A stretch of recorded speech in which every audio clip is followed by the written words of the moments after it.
Hujambo na karibu sana mtazamaji wa Zone Media, tujuzane yote yanayojiri katika anga za kimataifa. Irani imeionya UAE kwa madai ya kushirikiana na Israel. Sasa kupitia waziri wa mambo ya nje wa Irani Abbas Araghchi, yeye ameibuka na mijadala tofauti kuhusu jinsi ambavyo Israel na Umoja wa Falme za Kiarabu zinashirikiana, lakini jinsi ambavyo ile taarifa kwamba waziri mkuu wa Israel Benjamin Netanyahu alitembelea Umoja wa Falme za Kiarabu kipindi cha vita, lakini ilikuwa ni safari ya siri ambayo ilihusisha waziri mkuu wa Israel, wasaidizi wake kukutana na rais wa UAE, lakini ulikuwa ni mkutano wa siri. Taarifa inasema kwamba waziri wa mambo ya nje wa Iran Abbas Araghchi ameibua mvutano mpya Mashariki ya Kati baada ya kutoa kauli kali dhidi ya Umoja wa Falme za Kiarabu UAE, akiishitumu kwa kushirikiana na Israel dhidi ya Tehran. Kupitia ujumbe wake aliochapisha kwenye mtandao wa X,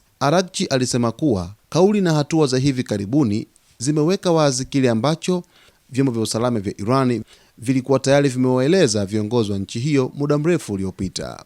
Netanyahu sasa ameweka wazi hadharani kile ambacho vyombo vya usalama vya Irani vilikuwa tayari vimewafikishia viongozi wetu muda mrefu uliopita, alisema Araghchi. Waziri huyo aliongeza kuwa na uadui dhidi ya Irani ni kamari ya kijinga, na akaonya kuwa ushirikiano wowote na Israel dhidi ya Irani ni jambo lisilosameheka. Kushirikiana na Israel, kufanya hivyo ni jambo lisilosameheka. Wale wanaoshirikiana na Israel kuleta mgawanyiko watawajibishwa, alionya Araghchi. Kauli hiyo imekuja wakati mvutano kati ya Israel na Iran na baadhi ya mataifa ya Ghuba ukiendelea kuongezeka kufuatia madai ya ushirikiano wa kisiasa na kijeshi dhidi ya Tehran.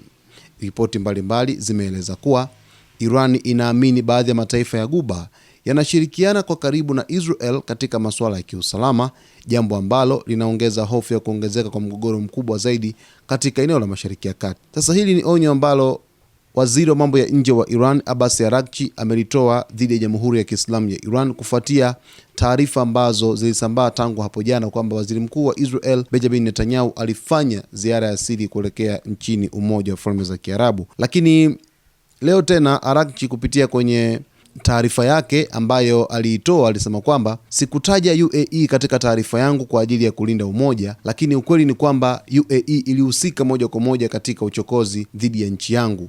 Mashambulizi yalipoanza hawakutoa hata tamko la kulaani. Hapa ni shutuma ambazo waziri wa mambo ya nje wa Iran Abbas Araghchi amezitoa kwamba UAE ilihusika moja kwa moja katika mashambulizi dhidi ya Irani, na ametaka ifikirie upya ushirikiano wake na Israel. Sasa hivi kuna hofu ambayo imetengenezwa kutoka nchini Irani dhidi ya Umoja wa Falme za Kiarabu, na hii inatokana na kwamba Umoja wa Falme za Kiarabu hapo mwanzo ilikuwa ni nchi ambayo ina ushirika mzuri na Jamhuri ya Kiislamu ya Iran, lakini kuimarisha ushirikiano na Israel inaonyesha ni kama vile kuna usaliti ambao umetokea katika nchi ya Umoja wa Falme za Kiarabu dhidi ya Irani. Ndio maana waziri wa mambo ya nje wa Iran Abbas Araghchi ameibuka vikali sana kuishutumu na kuilaani Umoja wa Falme za Kiarabu dhidi ya matendo yake ambayo yamekuwa yakifanywa dhidi ya nchi yake, lakini ushirikiano ambao umeimarishwa kati ya nchi hiyo pamoja na Israel. Kwa taarifa zaidi endelea kuungana nasi wakati wote, utakwenda kufahamu yote yanayojiri katika anga za kimataifa. Usiache kusubscribe na kuomba mtazamaji, lakini kulike video zetu, kucomment pamoja na kushare.